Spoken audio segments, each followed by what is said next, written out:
자, 시작해봅시다. 자, 페이지 136쪽 보세요. 자, 우리가 지난 시간에 21강의 화학적 진화에 대한 내용을 살펴봤었고, 그 다음에 이제 오늘 페이지 136쪽의 22강 원시 생명체의 탄생에 대한 내용을 볼 건데요. 처음에 보시면은 원시세포의 생성 과정이 나와 있습니다. 우리가 지난 시간에 살펴봤었던 내용 다시 한번 좀 생각을 해보시면은 이런 무기물의 형태가, 어서 오세요. 무기물의 형태가 간단한 유기물이 되었다가 좀 더 복잡한 유기물의 형태로 바뀌어 나가는 것을 살펴봤었습니다. 그죠?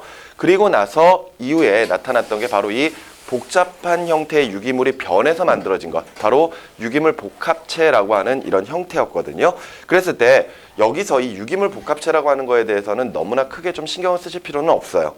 예를 들어 가운데 부분에 보시면은 원시세포의 기원에 대한 가설 해가지고 크게 두 가지가 나와 있고, 거기에 추가적으로 리보솜이라고 하는 게 나와 있거든요. 첫 번째 보시면 코아세르베이트라고 하는 게 나와 있습니다. 자, 우리가 지금 살펴보고 있는 게 유기물 복합체예요. 유기물 복합체. 자, 그런데 이 유기물 복합체는 원시세포가 아닙니다. 아직까지는 세포가 아니에요. 원시세포의 기원이다, 이렇게 이야기를 하고 있거든요. 오케이? 그런데 거기에서 이제 여러분들이 그냥 이름 정도만 알아둘 필요가 있는 것들이, 첫 번째로 나와 있는 오파린이 주장을 했던 코아세르베이트, 그리고 두 번째가 폭스가 주장을 했었던 마이크로스피어입니다. 자, 요 두 가지, 거기다가 이제 추가적으로 리보솜까지 포함을 해서 우리가 유기물 복합체라고 표현을 하고 있는데, 리보솜이라고 하는 것은 나중에 여러분들이 세포의 구조를 보시면 그때 다시 한번 좀 보실 수가 있을 거예요. 대신에 요 두 가지를 잠깐 좀 보시면은 얘는 오파린이 주장을 했었던 세포의 기원일 것이다, 이렇게 이야기를 하고 있습니다. 거기에 보시면은 사진으로 봤을 때 물방울 같은 것들이 모여있는 것들 볼 수가 있죠. 그지? 그런데 이런 물방울들 같은 것들이 결과적으로 원시세포의 기원이 됐다. 마찬가지로 그 옆에 보시면은 마이크로스피어가 있는데, 이 마이크로스피어 같은 경우에는 단백질이 이렇게 뭉쳐있는 형태를 이제 우리가 마이크로스피어라고 표현을 하고 있거든요. 그런데 기존에 우리가 뭐 간단한 유기물이 복잡한 유기물로 바뀌었다, 뭐 이렇게 이야기하고 나서 다시 유기물 복합체라고 하는 형태로 구별할 수 있는 것은 결과적으로 얘네들은 바로 막구조가 존재한다라는 거. 막구조가 존재한다라는 것. 즉 외부와 내부를 구별할 수 있게 된 상황부터 우리가 이제 유기물 복합체다라고 이제 표현을 하고 있는 거예요. 여기까지 무슨 말 이해가 되시나요? 기존까지는 막이라고 하는 구조 자체가 없었다라고 보시면 됩니다. 그런데 이후에 외부와 내부를 구별 지으면서 어떤 구조 자체를 명확하게 우리가 판단할 수 있게끔 막구조가 생기기 시작을 했을 때부터 우리가 그것을 유기물 복합체라고 표현을 하고 있는 거예요. 예를 들어 그전에는 그러면은 막이 없었는데, 그럼 어떻게 우리가 그것들을 구별할 수 있어요? 예를 들어서 막은 없어도 예를 들어 과립 같은 이런 알갱이의 형태로 존재할 수는 있거든요. 근데 그런 알갱이의 형태로 존재한다고 해서 막이 있다라고 이야기하진 않습니다. 예를 들어 여러분들 설탕이나 소금 같은 게 막이 있다라고 보시나요? 막은 없어요. 알겠습니까? 걔네들은 그냥 하나의 그냥 고체 결정이에요. 오케이? 근데 그런 것들과는 다르게 확실하게 막구조를 가지기 시작을 했을 때부터 우리가 이것을 유기물 복합체라고 표현한다라는 거. 오케이? 그렇게 생각을 하시면 되겠습니다. 그런데 이제 이런 유기물 복합체에서 드디어 원시세포가 등장을 하기 시작을 합니다.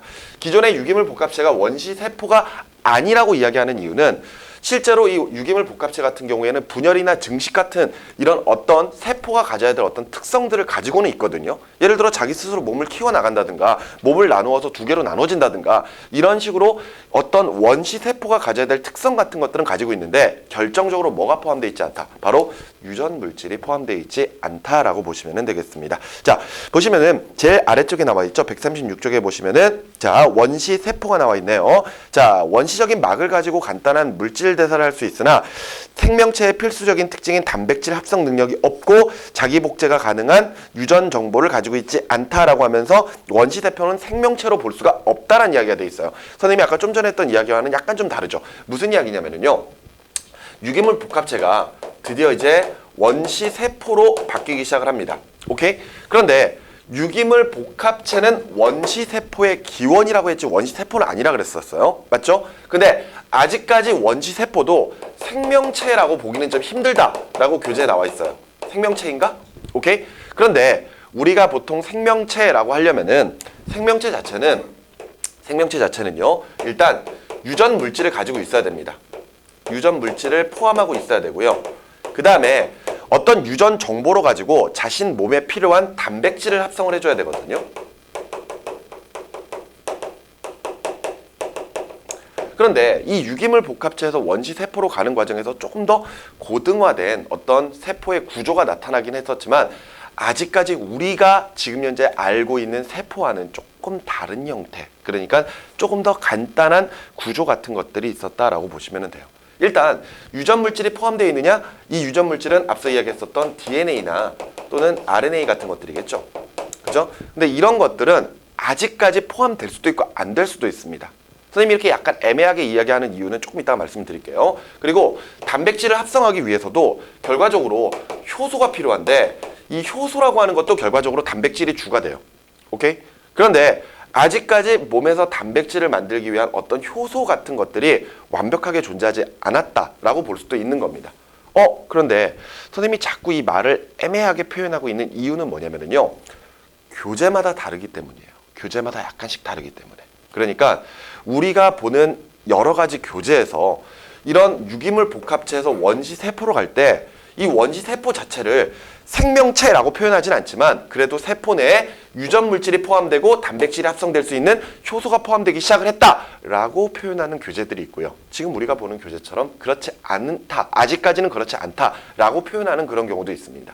이렇게 두 가지가 약간 다르게 이야기를 한다면은 우리는 그냥 뭉뚱그려서 크게 유기물 복합체에서 조금 더 고등화된 과정이 바로 원시 세포구나, 이 정도까지만 이해를 하셔도 크게 무리는 없다라고 우리가 생각을 할 수가 있겠죠. 자, 그런데 그냥 원시 세포가 생명체라고 해도 사실 크게 문제는 없어요. 자, 바로 뒤로 넘어가서 137쪽을 보시면은요.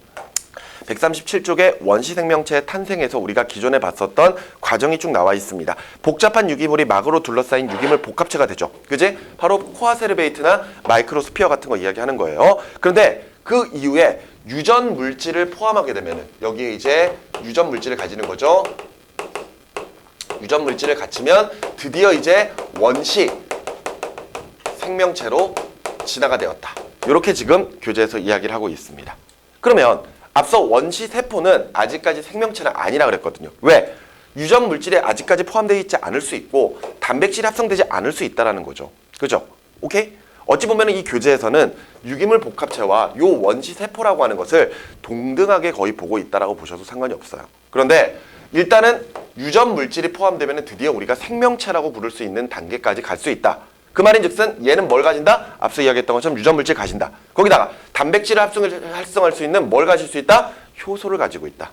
오케이? 무슨 말인지 이해가 되시나요? 그러니까 그냥 유전 물질이 있고 단백질이 합성됐다. 이렇게 이야기하면 그냥 원시 생명체다. 이렇게 그냥 표현을 하셔도 아무런 문제가 없다라는 이야기가 되겠습니다. 되셨습니까? 자, 이런 내용들로 가지고 우리가 조금 더 살펴보게 될 텐데요. 중간에 보시면 원시 생명체가 진화된 과정 알아보기에서 RNA 가설이라고 되어 있습니다. 자, 분명한 것은 생명체가 되기 위해서는 유전 물질을 가지고 있어야 돼요. 우리 앞서 핵산에서 RNA라고 하는 것과 DNA라고 하는 게 있다는 거거든요. 맞습니까? 기억나시나요? 그런데 RNA와 DNA는 둘 다 기본 단위체로 뉴클레오타이드라고 하는 기본 단위체가 있어요. 당 그리고 인산 그리고 당 염기가 1대1대1로 결합해서 그렇게 기본 단위체인 뉴클레오타이드가 여러 개가 붙어서 만들어지는 게 바로 RNA와 DNA거든요. 근데 RNA는 단일 가닥입니다. 단일 가닥. 그러니까 뉴클레오타이드가 쪼르륵 달라붙어서 하나의 가닥을 만들면 그게 RNA예요. DNA는 두 가닥이 사슬처럼 꼬여 있다 그랬었죠. 맞죠? 그래서 이중 나선 구조라고 그랬거든요. 그럼 둘 중에 누가 더 간단한 구조죠? 누가 더 간단한 구조입니까? RNA겠죠. 무슨 말인지 이해가 되시나요? 당연히 RNA가 좀 더 간단한 구조고 DNA가 좀 더 복잡한 구조예요. 근데 실제로 우리 몸에 있는 세포에서는요, DNA가 존재를 하거든요. 근데 이 DNA가 자신이 가지고 있는 어떤 유전 암호를 세포 내에서 단백질을 합성할 수 있는 또 다른 소기관으로 전달을 해주게 됩니다. 그런데 그때 DNA가 직접 자신이 그 소기관으로 가서 자신의 유전 정보를 주면서 야, 이렇게 해서 단백질을 만들어라, 이렇게 이야기하는 게 아니라 여기에서는 RNA라고 하는 요 녀석이 다시 한번 합성이 되면서 그 RNA가 직접 소기관, 특히 리보솜이라고 하는 기관으로 가서 단백질을 합성하게 돼 있거든요. 그러니까 분명한 것은 DNA가 가지고 있는 정보로 가지고 리보솜에서 단백질을 만들어요. 근데 DNA가 직접 이동하는 게 아니라 요 RNA라고 하는 녀석이 그 자리에서 이제 합성이 되면서 얘네들이 리보솜으로 정보를 전달을 해주면 그때부터 단백질이 만들어지거든요. 오케이?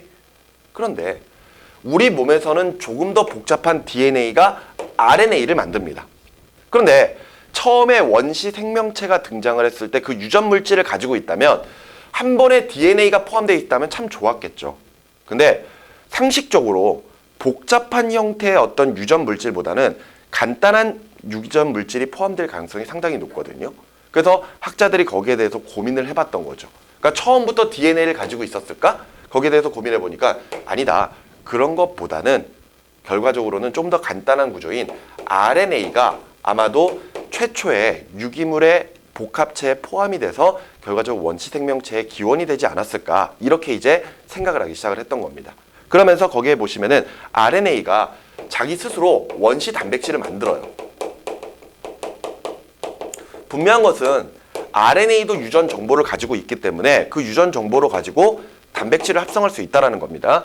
지금은 DNA가 RNA에게 정보를 전달을 해주면 RNA가 리보솜으로 가서 단백질을 합성을 하거든요.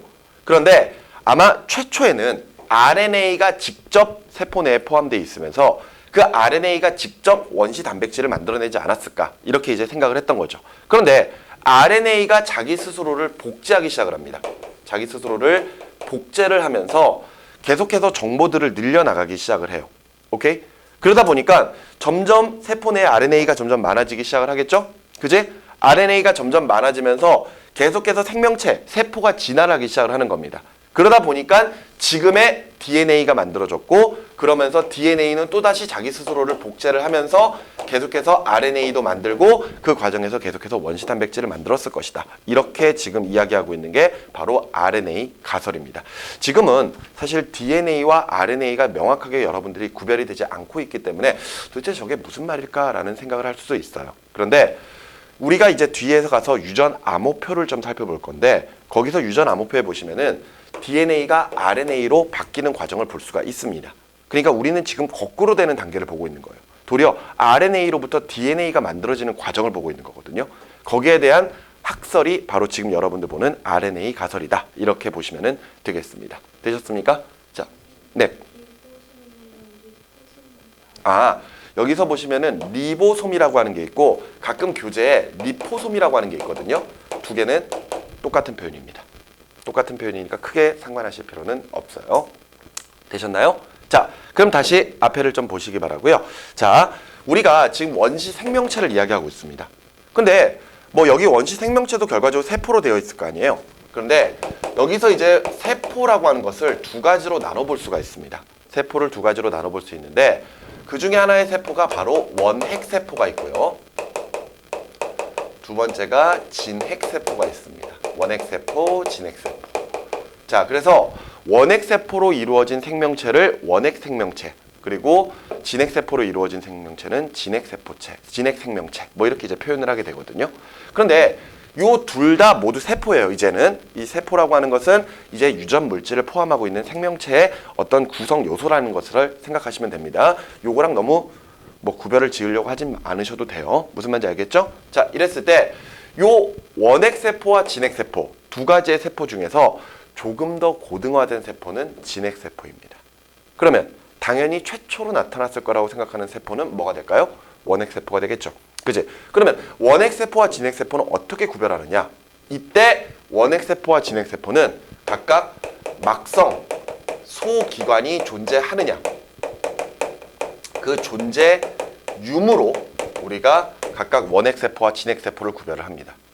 여기서 세포니까 이미 벌써 세포막은 가지고 있어요. 무슨 말인지 이해가 되시나요? 공통점을 보죠. 일단 공통점은요.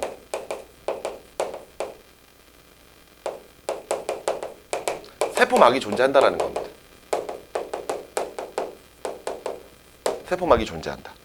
그러니까 원핵세포든 진핵세포든 다 세포막은 있어요. 그러니까 외부와 세포 내부를 구별 지어줄 수 있는 막은 있다라는 겁니다. 언제부터 있었어요? 유기물 복합체부터 있었죠. 맞죠? 그런데 또 다른 공통점, 당연히 유전 물질을 포함하고 있습니다. 유전 물질을 포함한다면 당연히 단백질을 만들어낼 수 있어요. 무슨 말인지 알겠나요? 그지? 그런데 차이점. 앞서 이야기했었던 막성 소기관이 있느냐 없느냐입니다. 어서 오세요. 막성 소기관이 있느냐 없느냐의 차이거든요. 여기서 세포 내에는 막의 구조를 가지고 있는 그런 어떤 소기관들이 여러 개가 존재를 합니다. 이때 막 이러면은 가장 대표적으로 세포막이 있어요. 오케이? 그런데 이 세포막 말고도 막 구조를 가지고 있는 어떤 작은 소기관들이 세포 내에 포함이 되어 있거든요. 그랬을 때 그런 것들을 우리가 한데 묶어서 막성 소기관이라고 표현을 하고 있는 겁니다. 그랬을 때 그 막성 소기관이 뭐가 있느냐? 대표적으로 핵이 있습니다. 핵. 그래서 핵이 가지고 있는 막을 핵막. 오케이? 그 다음에 여러분들 식물들이 가지고 있는 세포 중에 동물이 가지고 있는 소기관이 있어요. 광합성을 하는 소기관. 들어본 적 있죠? 엽록체. 맞죠? 그 엽록체의 구조에도 막이 존재를 합니다. 엽록체에도 막이 있어요. 그 다음에 동물이든 식물이든 모두 가지고 있는 소기관이고요. 에너지를 발생시키는 소기관이 있거든요. 그게 바로 미토콘드리아죠. 들어본 적 있습니까? 미토콘드리아? 그렇죠. 미토콘드리아도 막을 가지고 있습니다. 오케이? 이런 식으로 핵막, 엽록체, 미토콘드리아 같은 거 막구조를 가지고 있고요. 이것 말고도 막구조를 가지고 있는 게 몇 개 더 있어요. 그런데 앞서 원핵세포와 요 진핵세포, 요 두 가지의 구별은 막성 소기관이 있느냐 없느냐로 가지고 구별한다는 겁니다. 원핵세포, 막성 소기관이 없어요. 진핵세포, 막성 소기관이 있습니다. 가장 대표적으로 우리 핵을 한번 좀 생각을 해볼까요? 결과적으로 우리가 핵이라고 칭하는 것들은 안에 핵산, 유전 물질을 가지고 있거든요. 여러분들 엽록체 같은 거 이렇게, 엽록체란다. 그 염색체 같은 거 이렇게 그림 본 적 있을 거 아니에요. 그죠? 그런데 그런 것들이 이렇게 가둬져 있는 구조가 바로 핵이거든요. 그런데 예를 들어 원핵세포 같은 경우에는 이렇게 세포가 있으면은 바깥쪽에 세포막이 있거든요. 근데 그 안에 유전 물질들이 막 그냥 흩뿌려져 있는 거예요. 무슨 말인지 이해가 되시나요?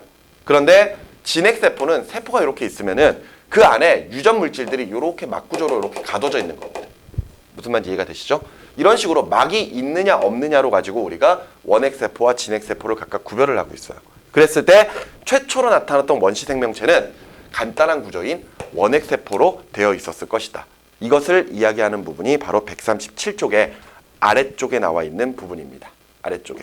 거기에 원시 생명체의 특성에 원핵 생물이라고 하는 표현과 그 다음에 종속 영양생물, 그 다음에 무기호흡 생물 이렇게 또 표현이 되어 있는데요. 요거는 선생님이 조금 이따가 다시 한번 이야기를 해드리도록 하겠습니다. 자, 넘어가셔서 페이지 23쪽에 생명의 진화 과정을 보시기 바랍니다.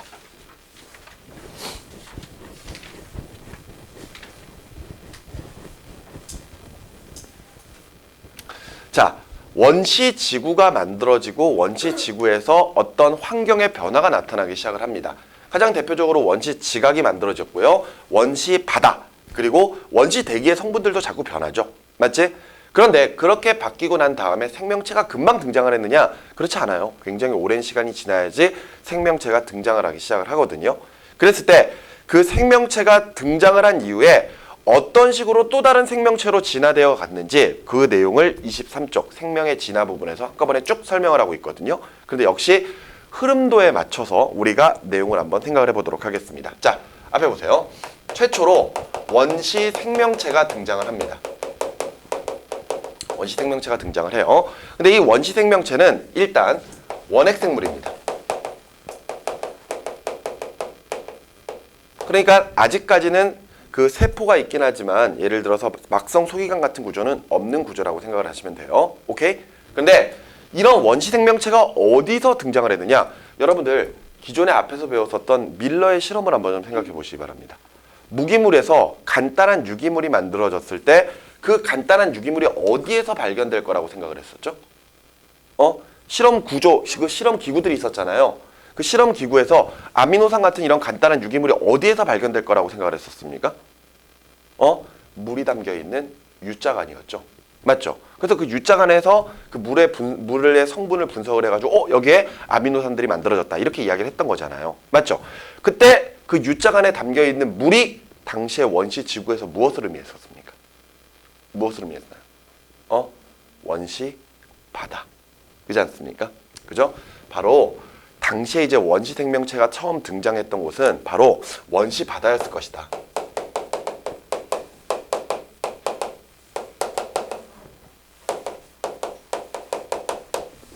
됐습니까? 원시 바다에서 등장을 했을 것이다.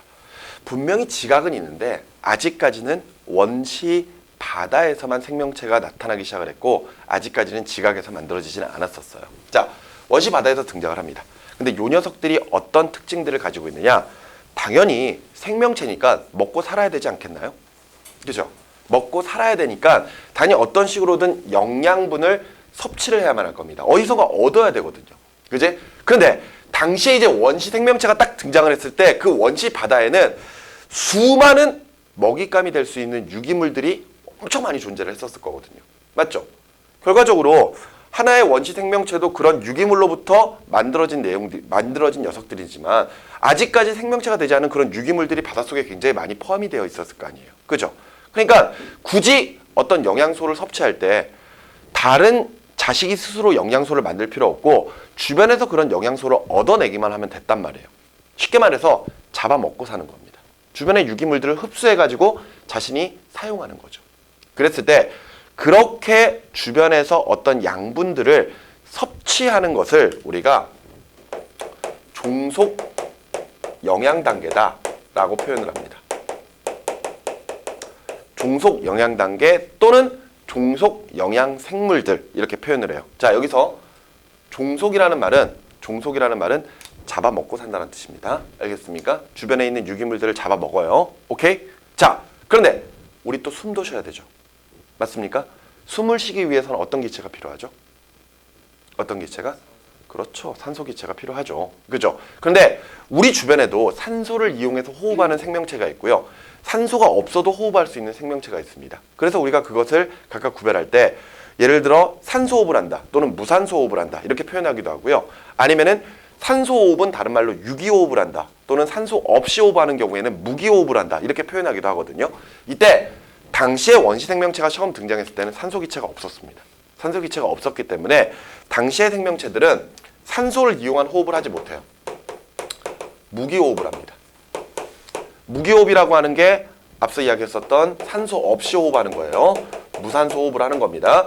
선생님, 산소 없이도 호흡할 수 있나요? 라고 이야기하는데 여러분들 이 호흡이라고 하는 게 숨 쉬는 게 아니에요. 사실은. 알았니? 여러분들 분명히 중학교 교육과정에서 호흡이라고 하는 거 배웠었을 겁니다. 그랬을 때 그 호흡이라고 하는 것은 단순히 산소 기체 들이마시고 이산화탄소를 내뱉는 게 아니라 그런 식으로 기체 교환을 하면서 몸에서 에너지를 생성하는 것을 우리가 호흡이라고 부르거든요. 오케이? 그런데 산소를 이용하는 호흡과 산소를 이용하지 않는 호흡의 결정적인 차이는 에너지의 발생량이에요. 산소를 이용해서 호흡을 하게 되면은 에너지가 굉장히 많이 나옵니다. 반대로 산소를 이용하지 않으면은 에너지가 적게 나와요. 여러분들은 산소를 이용한 호흡을 하고 있나요? 그렇지 않은 호흡을 하고 있나요? 당연히 산소를 이용하는 호흡을 하고 있죠. 맞지? 우리는 산소가 없으면 에너지를 발생시키지 못한다라고 알고 있습니다. 근데 사실 그건 아니에요. 그건 아닙니다. 사람도요. 산소 호흡과 무산소 호흡을 동시에 진행을 하거든요. 여러분들 평상시에는 자신도 모르게 알아서 숨을 쉬고 있어요. 그죠? 그런데 심한 운동 같은 것들을 하면서 에너지가 많이 필요할 때는 점점 호흡이 가빠지기 시작을 하죠. 그죠? 숨을 더 자주 내뱉고 들이마신단 말이에요. 그 이유는 그만큼 에너지를 많이 만들어야 되니까 그만큼 산소를 더 많이 마시고 이산화탄소를 더 많이 내뱉고 있는 과정입니다.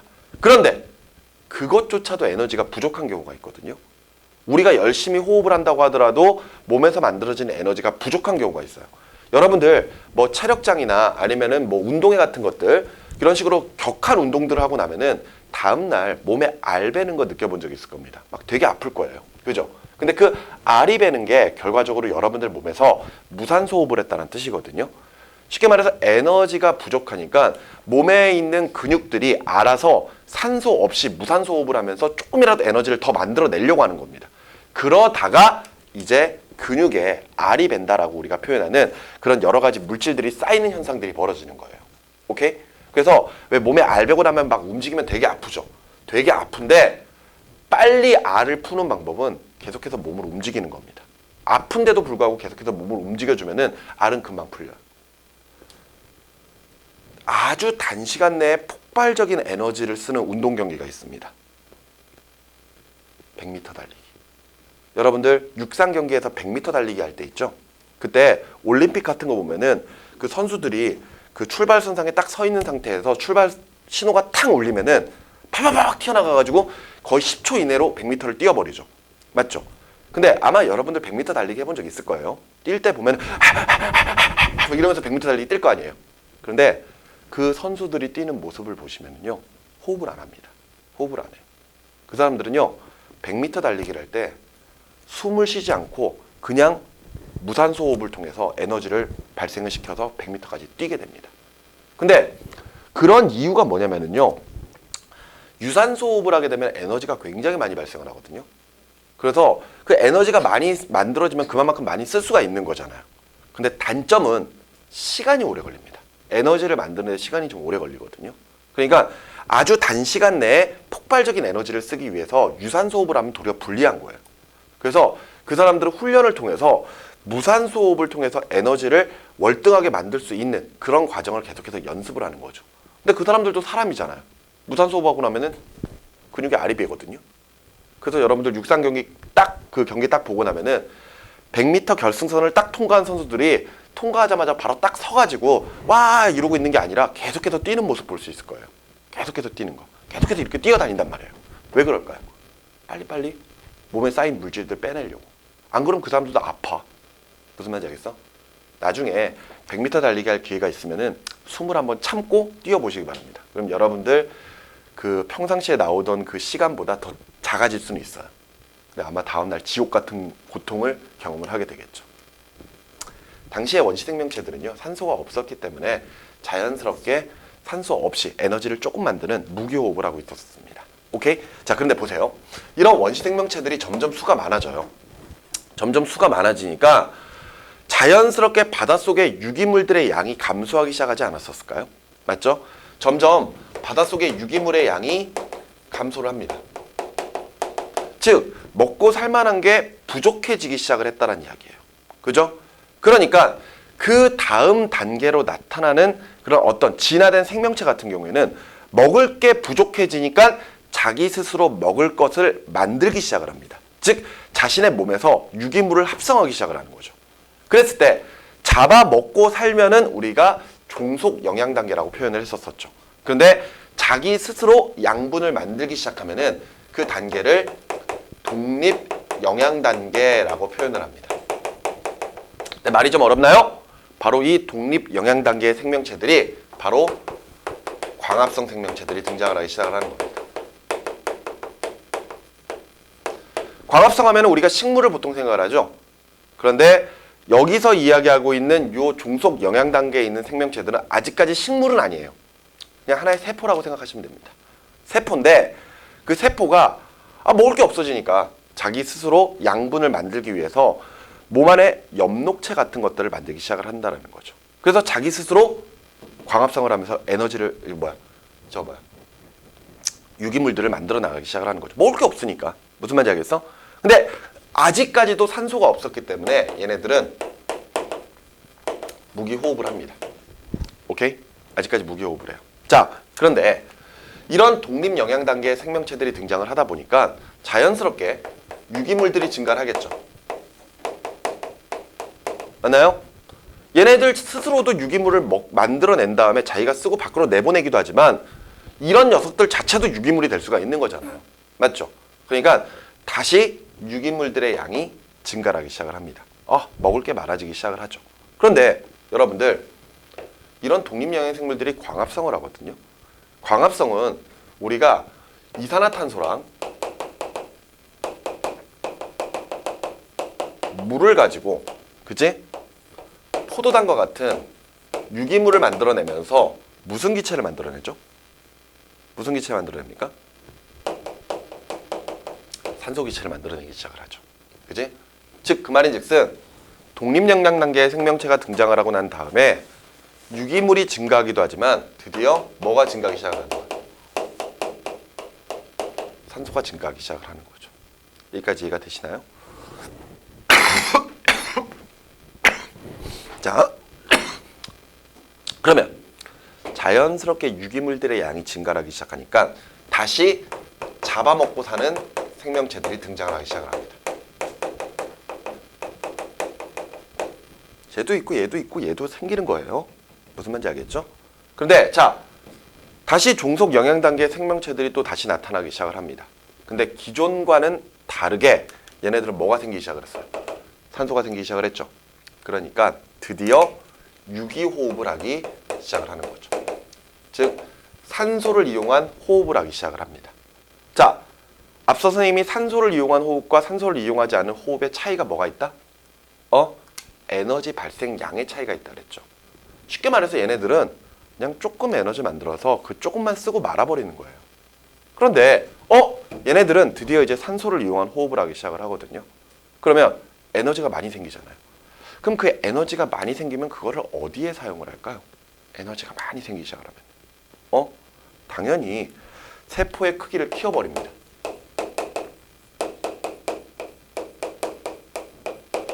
세포의 크기가 커지기 시작을 합니다. 커지는 거예요. 점점 에너지가 많아지니까. 무슨 말인지 이해되시나요? 그러면서 당연히 크기가 커지면서 더 많은 에너지를 필요로 하니까 자신 몸에 소기관들이 늘어날 수밖에 없거든요. 그래서 역시 소기관의 수도 증가를 합니다. 앞서보다 조금 더 세포의 크기도 커지고 조금 더 고등화되기 시작을 하는 거예요. 오케이? 그래도 아직까지는 계속해서 원핵생물입니다. 여기까지 무슨 말인지 이해가 되시나요?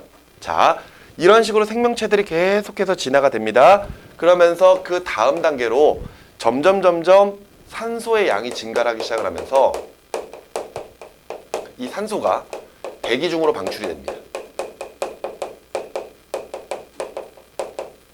그런데 그 전까지는 아직까지 대기 중에 산소가 없고 요 산소라고 하는 것들은 다 어디에 있는 거야? 바닷속에 있는 거야. 바닷속에 녹아 있는 거예요. 산소들이. 오케이? 그것들을 먹고 살고 있는 거야. 얘네들이. 그걸 이용해서 호흡을 하고 있는 거죠. 그런데 점점 산소가 많아지니까 대기 중으로 산소가 방출이 되기 시작을 하죠. 그러면서 이런 산소들이 분명히 대기 성분이 되기도 하지만 그러면서 이 산소들이 오존이라고 하는 기체로 바뀌기 시작을 해요. 오존. 들어봤죠? 우리 저 위에 오존층이 있고 그 오존층이 하는 역할, 무슨 역할? 그렇죠. 자외선 차단이었죠. 그죠? 그 전까지는 오존이라고 하는 기체가 존재하지 않았습니다. 그 말이 즉슨 원시 대기가 있으면은요, 그러니까 지각이 있고요. 이제 원시 대기 성분들이 있었겠죠. 원시 대기 성분들이 있었을 때 태양에서 오는 여러 가지 빛 중에서 자외선 같은 것들이 그대로 우리가 살고 있는 지면으로 내려오게 됐었거든요.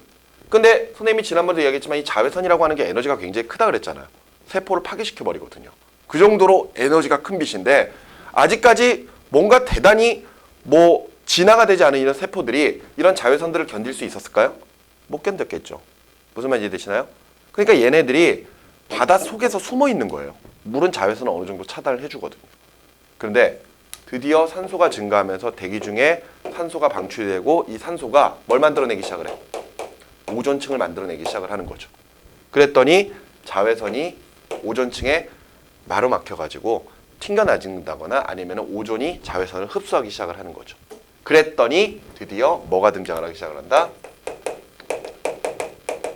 육상 생명체가 등장을 하기 시작한다. 요 내용이 바로 여러분들 보고 계시는 23강 생명의 진화에 대한 내용들입니다. 자, 거기에 보시면은 제일 첫 번째 독립영양생물의 출현과 원시 지구대기의 변화 이게 나와 있는데 여기부터 이야기하고 있는 거죠. 여기부터. 왜? 그 전에 이걸 이야기했었으니까. 무슨 말인지 이해가 되니? 원시 생명체가 처음 등장을 했을 때는 원핵 생명체면서 잡아먹고 살아요. 종속 영양 단계면서 산소 없이 무기호흡을 하고 있습니다. 근데 자, 먹을 게 부족해지니까 왜 그런지를 이해하세요. 선생님이 이렇게 쭉 그려주는 이유가 뭐냐? 흐름도를 이해하라는 겁니다. 따로따로 외우려고 하지 말고 이래서 이런 식으로 바뀌어 나갔겠구나 이렇게 생각하시면 된다는 겁니다. 그러면서 요거 유기물들의 양이 줄어들기 시작하니까 드디어 자기 스스로 양분을 만들기 시작하는 생명체가 등장하는 거예요. 그런 것들 우리가 독립 영양 단계의 생물들이다라고 표현을 하고 있는 것들이죠. 그러면서 자연스럽게 얘네들이 스스로 유기물들을 만들어내는 과정이 필요한데요. 그런 것들을 했던 녀석들이 바로 녹색 황세균이나 아니면은 남세균 같은 것들이 있어요. 근데 그런 것들은 아직까지 크게 신경 쓰실 필요가 없습니다. 어찌됐건 얘네들은 다 광합성을 하기 시작을 했다라는 겁니다. 지금과는 약간 차이가 있는 광합성일 수도 있지만 어찌됐건 광합성을 통해서 얘네들이 유기물들을 만들어내고 그러면서 또 뭐도 만들어내기 시작을 한다. 산소 같은 것들을 만들어내기 시작을 한다라는 것들입니다. 여기까지 이해가 되시나요? 그랬더니 그 다음에 점점 산소의 양들이 많아지니까 다음 단계에 또다시 뭐가 등장됐어? 독립 영양 단계의 생명체가 등장을 하죠. 그 내용이 페이지 145쪽에 나와 있습니다. 자, 145쪽에 보시면 독립영양 단계의 생명체에서 그 다음에 다시 종속 영양 단계의 생명체가 등장하는 과정이 나와 있고요. 이때 호흡 방식이 달라집니다. 무슨 방식으로? 유기호흡으로 바뀌어지기 시작을 하죠. 그러니까 훨씬 더 에너지를 많이 만들어내면서 세포의 크기가 커지게 되고요. 세포 소기관의 수도 늘어나게 됩니다. 그러니까 기존에 있던 어떤 다른 생명체들, 다른 단계의 생명체들보다 훨씬 더 생존에 유리한 그런 몸의 구조를 가지기 시작했다. 이렇게 보시면 되겠습니다. 근데 그 과정에서도 계속해서 독립영양 단계의 생명체들이 산소를 만들어내고 그런 산소들이 공기 중으로 방출되어서 오존 기체들을 생성하기 시작을 하니까 그 다음에 뭐가 등장을 했다? 육상 생물들이 등장을 하기 시작을 했다. 그죠? 요 내용을 흐름도로 이해를 하시기 바랍니다. 오케이? 이해가 되셨나요? 원인이 없는 결과는 없어요. 알겠죠? 그랬을 때 요거 따로 외우면은 나중에 왜 저게 진화가 저렇게 되었는지가 헷갈릴 수 있습니다. 그렇기 때문에 전체적인 흐름도로 여러분들이 좀 이해를 해주셨으면 좋겠습니다. 되셨죠? 자, 그런데 보세요.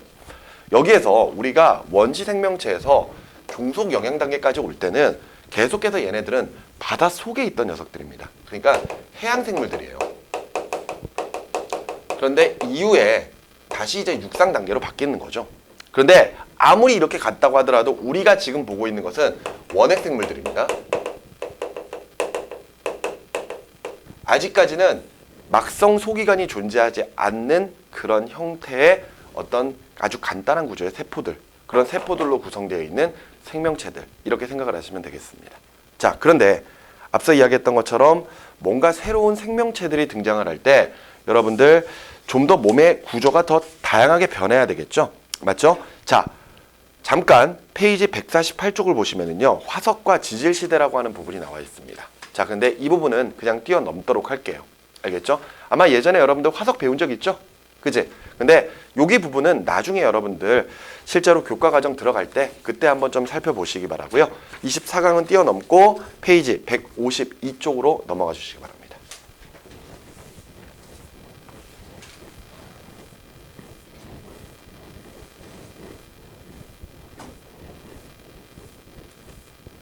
자, 페이지 152쪽에 보시면 생명의 다양성이라고 하면서 처음에 진핵생물과 다세포 생물의 출현 이렇게 되어 있네요. 자, 선생님이 아까 세포가 어떻게 되어 있다? 원핵생물과 진핵세포로 나눠진다. 이렇게 이야기를 했습니다. 둘의 구별은 뭘로 한다? 막성 소기관의 존재 여부라 그랬어요.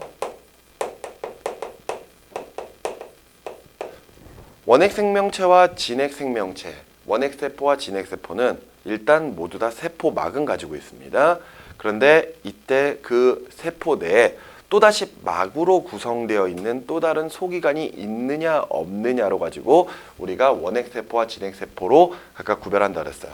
그 말이 즉슨 조금 더 간단한 구조인 원핵세포가 좀 더 복잡한 구조인 진핵세포로 진화가 되었을 것이다. 이렇게 이야기를 하는 거거든요. 맞죠? 그러면 이때 원핵세포가 진핵세포로 바뀌는 과정을 설명하는 또 다른 이론들이 있을 거 아니에요. 그죠? 그랬을 때 그런 진화가 이루어지는 게 어떻게 됐을까? 이걸 설명하는 것. 그것을 크게 두 가지를 볼 겁니다. 진화설. 원핵세포가 진핵세포로 어떻게 바뀌었을까? 그랬을 때 첫 번째가 막 진화설이 있고요. 두 번째가 공생설이 있습니다. 공생설. 자, 보세요. 둘 다 원핵세포가 진핵세포로 바뀌는 과정을 설명을 하는 거거든요. 자, 원핵세포랑 진핵세포의 차이는 막성 소기관의 존재 여부였습니다. 선생님이 아까 저 막성 소기관의 대표적인 예로 세 가지를 들어줬어요. 뭐가 있었습니까? 핵이 있었고요. 엽록체가 있었고요. 미토콘드리아가 있다 그랬죠. 근데 이것 말고도 막성 소기관이 더 있어요. 근데 선생님이 딱 저 세 가지만 가지고 이야기를 하는 이유는 요 세 가지로 요 두 가지의 진화설을 설명을 할 수가 있기 때문입니다. 얘네들은 다른 막성 소기관과 다르게 공통점이 뭐가 있냐면요. 이중막의 구조를 가지고 있다라고 표현을 하거든요. 너네들 세포막 기억나니? 세포막. 그 세포막이 인지질과 단백질로 되어 있는데 그 세포막을 인지질 이중층이라고 부른다라는 거 기억나시나요? 자, 다시 한 번만 설명드릴게요. 보세요. 세포막은 인지질 이중층으로 되어 있다라고 이야기했었습니다. 구조가 어떻게 되어 있다 그랬어요? 인지질이 이렇게 생겼다 그랬지? 이렇게. 근데 이렇게 인지질이 쭉 늘어선 다음에 얘 혼자만 이렇게 있는 게 아니라 이렇게 되어 있기도 한다 그랬었죠. 그죠? 그러면서 중간중간에 단백질 껴있고 맞지? 그랬을 때 요 자체를 우리가 함께 인지질 이중층이라고 부르거든요. 근데 잘 봐. 여기서 헷갈리면 안 돼. 잘 들어. 요렇게 인지질이 두 겹으로 늘어서 있는 요 인지질 이중층을 우리가 단일막이라고 합니다. 단일막. 오케이? 그러니까 요렇게 두 겹으로 돼 있는 게 막이 하나란 뜻이에요. 알겠나요? 근데 봐봐. 핵, 엽록체, 미토콘드리아 같은 경우에는 세포 내에 있는데 막이 두 개예요. 이중막 구조. 그러니까 요 인지질 이중층이 두 겹으로 늘어서 있는 거죠. 여기까지 이해가 되시나요? 근데 왜 저 세 녀석들이 왜 이렇게 인지질 이중층으로 되어 있는 저 단일막이 두 겹으로 되어 있을까? 그것들이 어떻게 생성됐을까를 생각해 보면은 요 두 가지를 우리가 이해할 수가 있습니다. 먼저 막 진화설부터 설명을 해드릴게요.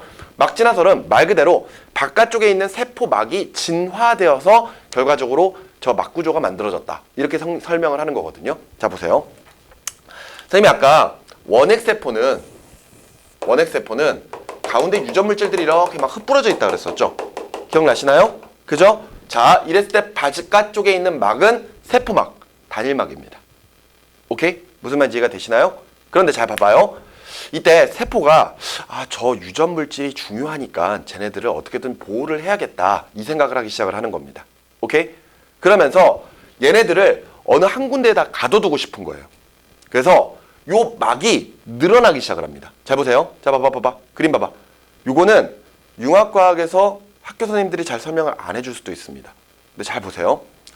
막이 늘어나요. 여기 막이 쭉 늘어납니다. 쭉 늘어나면서 안쪽으로 싹 들어가가지고 이렇게 나오는 거야. 이렇게. 무슨 말인지 이해가 되니? 그리고 다른 부분도 늘어나기 시작을 하죠. 이렇게. 이렇게. 오케이? 그리고 다른 부분도 또 늘어나겠죠? 자, 쫙. 이렇게. 무슨 말인지 이해가 되니? 저렇게 막이 쫙 안쪽으로 늘어나면서 저 유전 물질들을 싹싹싹 가두기 시작을 하는 거예요. 여기까지 이해가 되니? 그런 다음에 어느 정도 가둬지고 나면은 얘네들이 딱 끊어집니다. 여기가. 끊어지면서 이렇게. 여기가 딱 끊어지면서 요렇게. 여기가 딱 끊어지면서 요렇게. 무슨 말인지 이해가 돼? 이렇게 되면서 요 가운데 있는 요 구조가 결과적으로 핵으로 진화되면서 그 핵막이 만들어졌다라는 거. 오케이? 이게 바로 이야기하는 저 막진화설에 해당을 하는 내용입니다.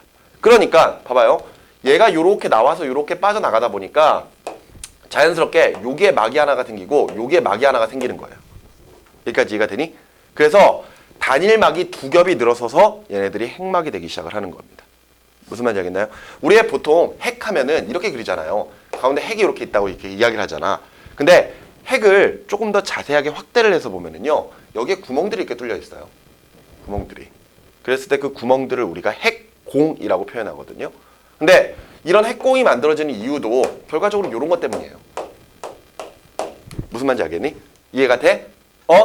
그렇게 해서 막이 진화되어서 내부에 이중막 구조를 가지고 있는 핵 같은 구조가 만들어졌다라고 설명하는 게 바로 막 진화설입니다. 무슨 말인지 여기까지 이해가 되시나요? 오케이? 사실 이렇게 설명을 안 드리고 자 막이 늘어나서 막 구조가 만들어졌어 이렇게 얘기하면 약간 좀 애매하거든요. 뭐 좀 이상하거든. 그런데 이런 과정을 통해서 저런 막 구조가 만들어졌을 것이다. 이렇게 설명하는 게 바로 첫 번째 막 진화설. 그러면 두 번째 공생설은 뭐냐 이거죠. 공생설. 우리 아까 볼까요? 우리 아까 그 생명체의 진화 단계를 쭉 살펴보다 보면은요. 처음에 나타났던 종속 영양 단계의 생명체들 때문에 유기물의 양이 줄어드니까 그 다음에 뭐가 등장을 하기 시작을 하죠? 그 다음에 뭐가 등장하기 시작했습니까? 독립 영양 단계의 생명체들이 등장하기 시작을 했죠. 맞죠? 근데 독립 영양 단계의 생명체들은 결과적으로 자기 스스로 유기물들을 만들어냅니다. 광합성 생물들이란 말이에요. 오케이? 그러니까 얘네들은 광합성 생물들을 하는 광합성 생물들인데 이때 광합성을 한다는 것은 얘네들이 지금과는 좀 다를 수도 있겠지만 엽록체 같은 이런 구조를 가지고 있다는 뜻이 되는 거거든요. 여기까지 이해가 돼? 그런데 그 이후에 또다시 종속 영양 단계의 생명체들이 등장을 하죠. 특히나 독립 영양 단계의 생명체들이 다음으로 나타났던 그 종속 영양 단계의 생명체들은 호흡을 하기 시작을 하잖아요. 유기호흡. 맞지? 유기호흡을 하는데 그 유기호흡을 한다는 것은 에너지를 굉장히 많이 만들어내는 과정이라는 거거든요. 에너지를 굉장히 많이 가진 거. 근데 이때 에너지를 만드는 구조가 미토콘드리아라고 하는 구조예요. 근데 잘 봐요. 잘 봐. 이렇게 독립 영양 단계의 생명 세포가 이렇게 있습니다. 여기 뭐 이제 뭐 유전 물질들이 많겠죠. 오케이? 그리고 마찬가지로 종속 영양 단계의 생명체가 이렇게 있습니다. 그러면서 이 안에 미토콘드리아가 굉장히 많겠죠. 오케이? 그런데 바닷속에 또 다른 세포가 하나 이렇게 있는 거예요. 오케이? 그러면서 예를 들어서 얘는 뭐 핵까지 만들었다고 칠까요? 핵까지? 근데 요 녀석이 종속 영양 단계인 거야. 다른 물질들을 잡아먹고 살고 있는 거죠. 그래서 봐봐요. 얘가 막 주변을 돌아다니다가 요 녀석을 발견을 했습니다. 그래서 얘를 잡아먹을 거예요. 샥 잡아먹을 거야. 무슨 말인지 알겠어? 근데 잡아먹을 때 어떻게 잡아먹냐면요. 내가 봐봐요. 얘를 딱 먹을 때 뭐 입이 있거나 그런 건 아닐 거 아니야. 맞지? 그러면 자신의 세포막을 이렇게 늘려버려요. 이렇게 늘립니다. 그런 다음에 이 안에다가 저 녀석을 이렇게 쏙 가둬둬요. 무슨 말인지 이해가 되니? 이렇게 쏙 가둬. 그런 다음에 나중에 이 부분을 딱 끊어가지고 이렇게 만들어버립니다. 이때 자기가 잡아먹기 위해서 이렇게 막을 만들어서 가둬버리는 것, 이런 것들을 식포작용이라고 표현하거든요. 식포작용. 근데 어찌됐건 얘가 잡아먹으려고 얘를 쏙 이렇게 막으로 가둬둬 버렸어. 무슨 말인지 이해가 되지? 그래서 자 먹어버리자 아우 이렇게 했는데 얘가 이 안에서 막 자기 스스로 양분을 만들어내기 시작을 하는 거야. 유기양분들을. 아직까지는 몸 안에서 죽지 않은 상태로 얘가 계속해서 자기 스스로 양분들을 막 만들기 시작을 하는 거죠. 그랬더니 요 세포가 가만히 보니까 얘를 굳이 잡아먹을 이유가 없거든. 가만히 내버려 두면 계속해서 자기가 양분을 만들어내니까. 오케이, 그럼 너는 일단 내 몸 안에서 양분을 계속 만들어라. 이렇게 명령을 하고 다른 녀석들을 잡아먹으려고 돌아다니다가 요 녀석을 다시 잡아먹은 거죠. 샥 잡아먹는 겁니다. 똑같이 잡아먹을 때 얘네들 식포작용을 통해서 이렇게 막 만든 다음에 이렇게 가둬버리겠죠. 맞지? 그런 다음에 여기를 딱 끊어가지고 이렇게 막을 만들 겁니다. 무슨 말인지 이해가 되죠? 오케이? 그래서 요 녀석을 딱 잡아먹으려고 하는데 얘가 에너지를 되게 잘 만들어. 에너지를 되게 잘 만들어가지고 자기가 에너지 쓰고 남는 것들을 막 전달을 해줍니다. 오! 이놈들 봐라. 얘는 가만히 내버려 두면은 자기 스스로 양분 만들어서 자기한테 주고, 얘는 가만히 내버려 두면은 자기 혼자 에너지 만들어서 막 주고. 좋아. 우리 함께 살자. 오케이? 그래서 함께 살자라고 했던 과정을 통해서 바로 막이 이 세포가 진화되었을 것이다. 이렇게 설명하는 게 바로 공생설입니다. 그러니까 공생설에서 보면은 여기 봐봐요. 독립영양 단계의 생명체가 이렇게 세포 내에 잡아먹혔을 때 막으로 가둬버렸죠? 막으로 가둬버렸죠? 그러니까 나중에 이 녀석이 결과적으로 엽록체로 진화됐을 것이다. 그래서 엽록체는 막 하나에다가 그 바깥쪽 둘러싸고 있는 막 해서 2개. 마찬가지로 에너지 만드는 녀석은 얘네들이 막이 하나가 있고 또 바깥쪽에 또 막이 하나 있으니까 얘네들이 나중에 진화되어서 미토콘드리아가 되었을 것이다. 이렇게 이야기하는 게 바로 저 공생설에 관련된 내용입니다. 무슨 말인지 이해가 되시나요? 이런 과정을 통해서 세포는 원핵세포에서 막성 소기관을 가지고 있는 진핵세포로 진화가 되었을 것이다. 이렇게 이제 이야기를 하게 되는 거죠. 되셨습니까? 오케이? 자, 이래서 드디어 진핵 생명체가 등장을 하기 시작을 합니다.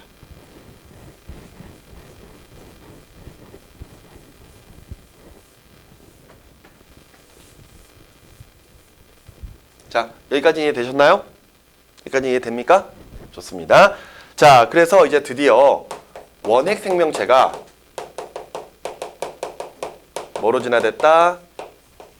원핵 생물이라고 할까요? 진핵 생물로 등장을 합니다. 그런데 세포의 구조가 바뀌었어요. 하지만 아직까지는 일반적으로 얘네들이 처음에 등장을 했을 때는 거의 단세포 생물들이라고 생각하시면 됩니다. 단세포. 그러니까 세포 하나 아니면 굉장히 적은 수만 존재하던 그런 생명체들. 그러니까 그냥 세균 같은 것들이죠. 무슨 말 이해되지? 그런데 요 진핵 생물 다음으로 다세포 생물들이 등장을 하기 시작을 하거든요. 드디어 더 고등화되기 시작을 합니다. 오케이? 근데 왜 다세포 생물들이 등장을 하기 시작을 했느냐? 이제 진핵세포들이 막 만들어졌을 거 아니에요? 진핵생물들이. 그러면은 진핵생물들이 이렇게 모여 이렇게 중간중간 이렇게 막 있었을 거란 말이야. 얘네들이. 근데 얘네들이 단세포로 되어 있다 보니까 주변에 환경 변화가 일어나면은 너무 쉽게 죽어버리는 거예요. 멸종이 돼버리는 거야. 그러니까 야, 안 되겠다. 우리가 모여서 어떤 대책을 좀 마련하자. 이래가지고 얘네들이 막 모여요. 막 이렇게 모입니다. 막 모여요. 그래서 막 회의를 하고 있는 거야, 얘네들끼리. 무슨 말인지 알겠니? 얘네들끼리 다 따로따로 살고 있다가 얘네들이 모여서 이렇게 회의를 하기 시작을 합니다. 야, 그래서 우리가 어떻게 하면 더 잘 살아남을 수가 있을까? 이러고 있는데, 봐봐요. 요게 모여있는 녀석들이 모여서 막 회의를 하고 있는데 갑자기 여기 있는 녀석들은 일단 회의를 하는 도중에서도 난 에너지를 만들어야 되는데 이러면서 자꾸 지금 뭔가 에너지를 만들고 있어. 그리고 여기 있는 녀석들은 예를 들어서 나 빨리빨리 광합성 해가지고 유기물 만들어야 되는데 막 그 유기물 만들고 있는 거야. 그리고 여기 뭐 다른 쪽에 있는 야 빨리 난 돌아다녀야 되는데 막 이러고 막 그러고 있는 거지. 세포들마다 자신들이 잘하는 분야가 있는 거예요. 오케이? 그래서 얘네들이 모여서 회의를 하다가 야 그러지 말고 우리가 이렇게 모여서 함께 한번 살아보는 게 어떨까? 이러면서 군집을 형성하기 시작을 하거든요. 근데 그런 군집을 형성한 다음에 얘네들끼리 역할들을 분담하기 시작을 하는 겁니다. 야, 그러지 말고 너네들은 에너지를 잘 만드니까 계속해서 에너지만 만들어. 오케이? 그리고 너네들은 광합성을 잘하니까 너네들은 유기물만 만들어. 그리고 너네들은 잘 움직이니까 얘네들 운동기관으로 바뀌어. 이렇게 해가지고 지네들끼리 역할들을 분담을 해가지고 각자 행동을 하기 시작을 하는 거죠. 오케이? 이러면서 세포들이 모여가지고 점점 많은 수를 가지고 있는 다세포 생물들로 바뀌어 나가기 시작한 것. 그게 결과적으로 단세포 생명체에서 다세포 생명체로 진화되는 과정일 것이다 라고 생각하는 게 바로 페이지 152쪽에 나와 있는 그런 내용들입니다. 이렇게 군집을 형성해서 군체를 형성한 다음에 그 군체에서도 자신의 특수한 기능들을 담당하면서 점점 다세포 생물들로 진화했을 것. 오케이? 무슨 말인지 이해되시나요? 자, 이렇게 해서 내용들을 정리를 좀 해주시면 되겠고, 자, 페이지 153쪽을 잠깐 좀 보시면은요. 자, 이렇게 해서 다양한 생물 종들이 나타나기 시작을 합니다. 우리 생물의 종이라고 부르는 것들이 있죠. 종. 그지? 종은 각각 생식을 통해서 자신과 닮은 개체를 만들어낼 수 있는 것들을 종이라고 부릅니다. 여러분들 강아지랑 고양이가 같은 종인가요? 아니죠. 그죠? 왜 둘은 같은 종으로 구별하지 않느냐? 간단하게도 둘은 생식이 되지 않기 때문입니다. 오케이? 여러분들 호랑이랑 사자랑 둘이 자유 교배가 가능할까요? 얘네들끼리 새끼를 만들 수 있을까? 사자랑 호랑이랑 가능해요? 가능해? 안 됩니다. 원래 자연적으로는 안 돼요. 안 되는 게 맞거든요. 그래서 서로 종이 다르기 때문입니다. 오케이? 그런데 돼요라고 생각하는 학생들은 아마 그거 들어본 적 있을 거예요. 라이거. 동물원에 가면 라이거가 있어요. 사자랑 호랑이랑 교배를 해서 낳은 그런 라이거라고 하는 또 다른 종이 있거든요. 근데 얘네들은 자연에서는 절대 그렇게 태어날 수가 없습니다. 왜? 사자랑 호랑이랑 인위적으로 교배를 안 하거든요. 그러니까 자연스러운 교배를 안 하거든요. 근데 사람들이 인위적으로 교배를 해가지고 라이거를 만든 거예요. 대표적으로 또 이게 있습니다. 여러분들 노새 아나요? 노새도 사람들이 인위적으로 만든 거예요. 말하고 당나귀를 교배해가지고 얘네들 노새라고 하는 게 만들어지거든요. 말하고 당나귀 상당히 비슷하게 생겼잖아요. 근데 자유교배가 안 됩니다. 근데 인위적으로 교배를 한 겁니다. 근데 자유교배가 안 돼서 인위적으로 교배를 해서 나타난 라이거나 또는 노새 같은 경우가 다른 종들과는 다른 게 뭐가 있느냐? 생식 능력이 없습니다. 생식 능력이 없어요. 자연은 되게 신기해요. 그러니까 원래 있었던 종이 아니면은 또는 그 어떤 환경에 불리하다라고 생각되면은 그 종들이 자연스럽게 도태되도록 그러니까 없어지도록 그렇게 몸을 만들어 나갑니다. 이때 라이거나 또는 노새 같은 경우에는 생식 능력이 없어요. 생식 능력이 없기 때문에 결과적으로는 자손을 만들어낼 수가 없죠. 근데 얼마 전에 뉴스에 보니까 라이거가 새끼를 낳았다 그러더라고요. 그래가지고 그게 굉장히 학교에 큰 논란이 되고 있습니다. 거기에 대해서는 조금 더 연구 결과가 좀 필요할 것 같은데 어찌됐건 종이라고 하는 것은 자유로운 교배를 통해서 자신과 닮은 개체를 만들어내는 것을 종이라고 표현할 수가 있어요. 오케이? 그랬을 때 그런 종들이 정말 많죠. 그런 종들이 어떻게 이렇게 많아질 수 있을까? 그 종이 분화되는 것들, 그 분화되는 것들에 대한 여러 가지 이론들을 우리가 합쳐서 진화론이라고 부르고 있죠. 진화론. 그랬을 때 중간에 보시면 진화론의 표 4가지가 나와 있죠. 보이십니까? 제일 첫 번째로 나와 있는 것 자연선택설입니다. 말 그대로 생존 경쟁에 유리한 녀석들이 살아남을 것이다 라고 하는 게 바로 자연선택설이거든요. 자, 앞에를 좀 볼까요? 지금의 길이는 목이 길어요, 짧아요? 길죠. 맞죠? 그런데 그 기린의 목이 긴 이유가 무엇일까를 자연선택설로 설명을 해보면 이렇습니다. 기린이 살고 있는 그 환경에 기린의 먹이는 나뭇잎 같은 것들이잖아요. 근데 그 나뭇잎이 낮은 위치에 있는 것도 있고 높은 위치에 있는 것도 있을 거 아니야. 근데 기린이 살고 있는 환경에서 그 나뭇잎들이 낮은 위치보다는 높은 위치에 많이 있는 거예요. 그러니까 기린의 목이 짧으면 낮은 곳밖에 못 먹겠죠. 근데 반대로 높은 곳은 기린의 목이 긴 기린들이 먹을 거 아니야. 그러니까 그런 환경 내에서는 목이 긴 기린들이 살아남기에 유리한 겁니다. 그게 자연 선택이 된 거예요. 무슨 말인지 이해가 되나요? 그래서 생존 경쟁을 하는 겁니다. 생존 경쟁, 살아남기 위해서.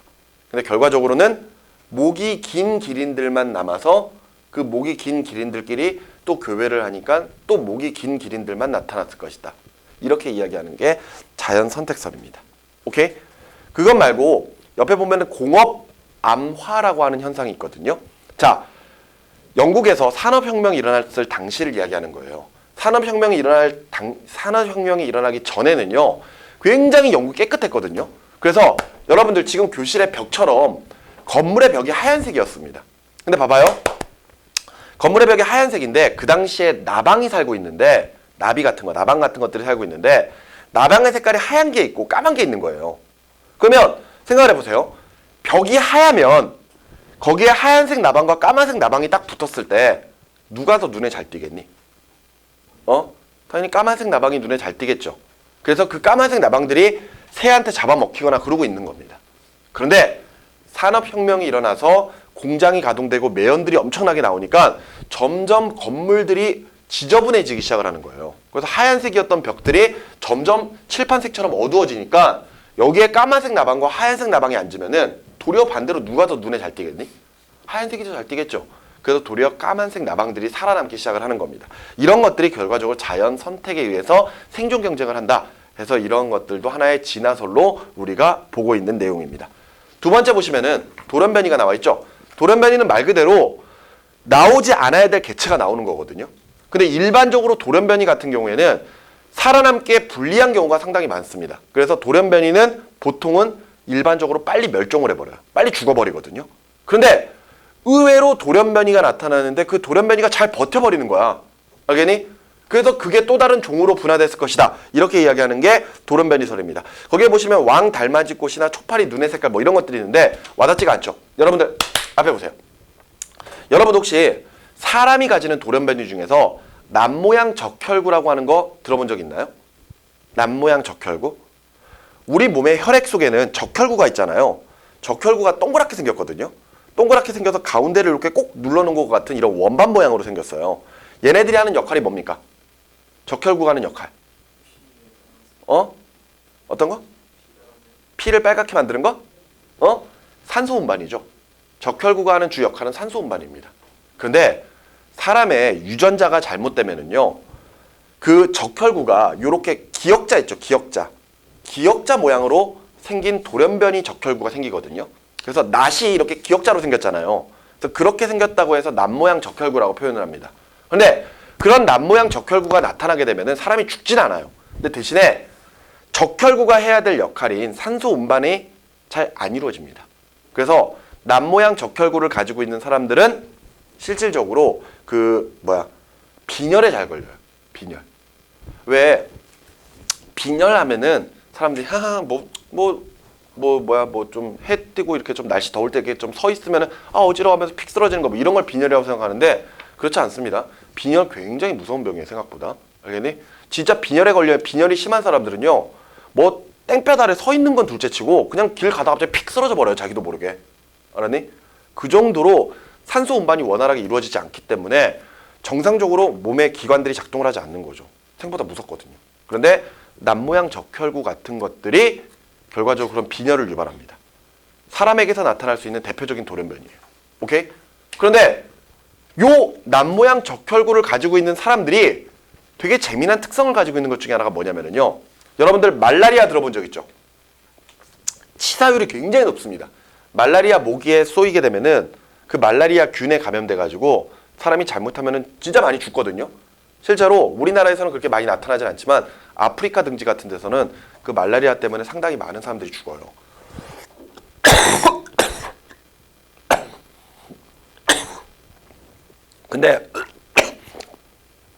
근데 아프리카에서 말라리아에 걸리지 않는 사람들이 있습니다. 말라리아 안 걸리는 사람도 있어요. 그래서 이 사람들은 왜 도대체 말라리아에 안 걸리지? 그래가지고 살펴봤는데 그렇게 말라리아에 걸리지 않는 사람들은 적혈구가 낫모양 적혈구를 가지고 있는 사람들입니다. 되게 웃기죠? 그러니까 잘 봐요. 선생님이 이거 지금 낫모양 적혈구를 이야기하고 있는데 이거는 문제에 되게 잘 나오는 겁니다. 낫모양 적혈구가 생긴 거는 돌연변이에요. 무슨 말인지 이해가 되시나요? 근데 아프리카에서는 낫모양 적혈구를 가지고 있는 사람들이 말라리아에 걸리지 않습니다. 오케이? 그거는 자연 선택이에요. 자연 선택. 뭔 얘기냐면은 아프리카와 같이 아직까지는 개발되지 않은 지역에서 정상적인 적혈구를 가지고 있는 사람과 낫모양 적혈구를 가지고 있는 사람 중에 누가 생존에 더 유리하냐 이거지. 낫모양 적혈구를 가지고 있는 사람이 생존에 더 유리한 겁니다. 무슨 말인지 알겠어? 그래서 한 가지로 가지고 두 가지를 물어볼 수도 있어요. 무슨 말인지 되시나요? 이런 돌연변이설이 있고요. 세 번째 격리설 있죠? 격리설 같은 경우에는 생식적으로 얘네들이 교배할 수 없게끔 어느 지역이 가둬져 있는 상태에서 그 지역에서 그 환경에 맞게끔 진화됐을 것이다. 이렇게 설명하는 게 격리설입니다. 대표적으로 거기에 나와 있는 갈라파고스 군도에 살고 있는 핀치새들. 이 갈라파고스 군도가 여러 개의 섬으로 구성되어 있는 또 섬의 집단이거든요. 섬끼리 왕래가 좀 힘들어요. 근데 거기에 핀치새라고 하는 똑같은 새들이 있거든요. 근데 그 섬들에 살고 있는 핀치새들을 다 조사해 보면은 각각의 섬마다 핀치새들의 부리가 다르고 뭐 아니면 발톱이 다르고 또는 먹는 것들이 다르고 예를 들어 둥지를 짓는 위치가 다르고 다 이렇다라는 겁니다. 그런 것들이 왜 그럴까? 똑같은 핀치새인데 얘네들이 서로 간에 교배를 할 수 없는 상태에서 그 환경에 맞게끔 적응하다 보니까 지금은 같은 핀칫새지만 또 다른 종으로 분화됐을 것이다. 이렇게 이야기하고 있는 게 바로 요 격리설이에요. 무슨 말인지 이해가 되시나요? 오케이? 자, 근데 지금 현재 우리는요, 이런 세 가지를 모두 묶어서 종합설이라고 해서 이야기를 하고 있습니다. 그러니까 한 가지 때문에 종이 분화가 되었을 것이다. 이렇게 이야기하는 게 아니라 여러 가지 이유에 의해서 동시에 진화됐을 것이다. 이렇게 이제 이야기를 하고 있는 것 뿐이죠. 됐습니까? 오케이? 혹시 여러분들 이거 예전에 중학교 때 들어본 적 있죠? 이때 배웠던 것 중에서 하나 더 있었는데 여러분들 이거 기억나시나요? 용불용설? 여기 없잖아요. 용불용설. 그치? 이거 들어본 적 있습니까? 용불용설? 이게 뭐냐면은 쓰는 건 발달하고 쓰지 않는 건 퇴화된다라는 겁니다. 오케이? 너네 아까 기린 이야기 했지? 기린. 근데 기린의 목이 길어진 것도 이걸로 설명할 수 있거든요. 용불용설. 예를 들어서 이거야. 봐봐. 예를 들어 기린의 처음에 목이 짧았는데 얘네들이 낮은 곳에 있는 나뭇잎을 먹다 보니까 그게 없어진 거죠. 그러니까 높은 데밖에 없을 거 아니야.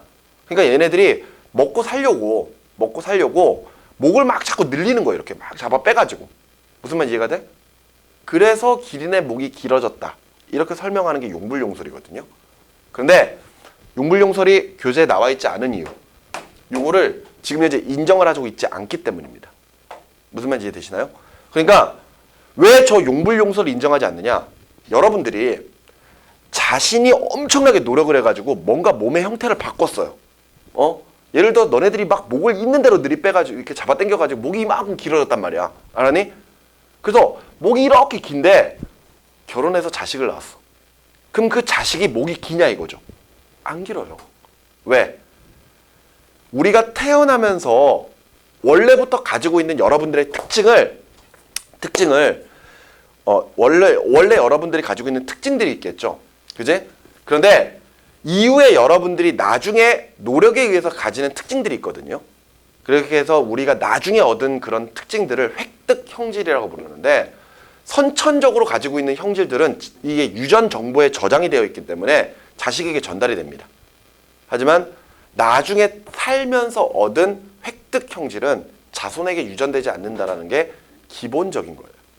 그래서 그렇기 때문에 내가 목을 길게 만들었다고 해서 자식의 목이 길다라는 것은 맞지 않는다는 겁니다. 그래서 예전에 이런 진화설이 있었지만 지금은 인정하고 있지 않아요. 얘들아, 대학 갈 때 논술 보는 경우 있지? 그 논술 문제 중에 이런 문제가 나온 적이 있다? 들어봐. 너네 스파이더맨 알지? 스파이더맨이 영화상에서 보면은 그 스파이더맨 이름 피터 파커인가? 뭐 그럴 거예요. 근데 하여튼간 이 사람이 왜 여자 하나를 맨날 구하러 다니잖아요. 그지? 자기가 사랑하는 여자가 있잖아. 근데 영화상에서는 아마 그 여자랑 결혼하지 않을걸요? 그런데 그죠? 영화상에서는 결혼을 못 할 겁니다. 근데 예를 들어 그 여자랑 결혼을 했다고 치자고요. 그래서 자식을 낳았어. 그랬을 때 그 자식이 스파이더맨의 능력을 가질 수 있는지 없는지에 대해서 논술하시오. 이런 게 과학 논술 문제입니다. 되게 재밌지 않습니까? 스파이더맨의 능력을 가질 수 있을까 없을까? 여러분들 보고 있다 아니면은 없다. 둘 중에 하나를 딱 결정을 해가지고 그 이유를 논하라 그러는 거예요. 답이 있을까요? 답이 없죠. 있다라는 의견도 있고 없다라는 의견도 있어요. 자신의 의견만 논리적으로 설명하면 됩니다. 근데 큰 틀에서는 답이 있어요. 큰 틀에서는 답이 있습니다. 스파이더맨의 능력은 유전되지 않는다라는 게 큰 틀에서의 답입니다. 왜일까요? 스파이더맨은 피터 파커가 처음부터 스파이더맨 능력을 가지고 있었나요? 거미줄 막 계속 쏘고 그랬었습니까? 아니죠. 그지? 스파이더맨 같은 경우에는 그 뭐 박람회장인가 어디 가가지고 뭐 거미한테 물린 다음에 그 능력을 가지게 되는 거죠. 태어나면서부터 가지고 있는 게 아니라 살면서 얻어진 획득 형질이거든요. 그러면 그 획득 형질은 유전되지 않는다는 게 기본적이기 때문에 실제로 자식에게 전달되지 않는 게 맞습니다. 하지만 다른 방법으로 전달되는 것을 설명하기도 해요. 알겠어? 그래서 크게 있다 없다를 구별한다고 해가지고 뭐 있다 해가지고 무조건 틀리거나 그런 건 아닙니다. 어찌됐건 이런 식의 내용들의 진화설이 있다라는 거 알아두시면 되겠고요. 다양한 생물의 분류는 나중에 한번 좀 읽어보시기 바라요. 알겠죠? 자, 여기까지 보시고 잠깐 쉬었다 가도록 할게요.